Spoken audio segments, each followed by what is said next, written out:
عرفت كملها. مرحبا صغير، كيفكم؟ ان شاء الله تكونوا بخير. انا اسمي عزاد، واليوم انا جيت عن مطبخ عفرين في المانيا، عن بيت خالتي.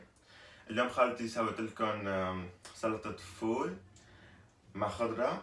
الخضرة هي مثل بندورة، خيار، بصل، حبات حمص وزيت كمان، وفيها شوية حموضة كمان.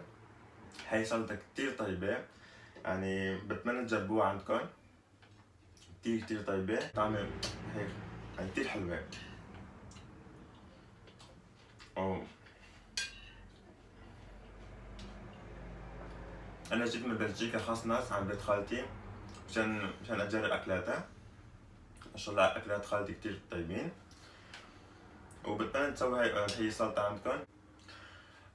وبتمنى يعجبكم الفيديو. وأنا كمان عندي قناة على اليوتيوب اسمي مستر ميشو. بتمنى تشتركوا بالقناة وتعطونا لايك وتجربوا هي السلطة عندكم، كتير طيبة. وإن شاء الله أشوفكم بفيديو جديد.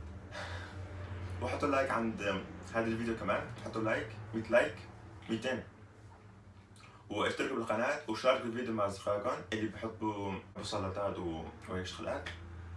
أنا كتير طيبة، وأشوفكم بفيديو جديد. تشيز.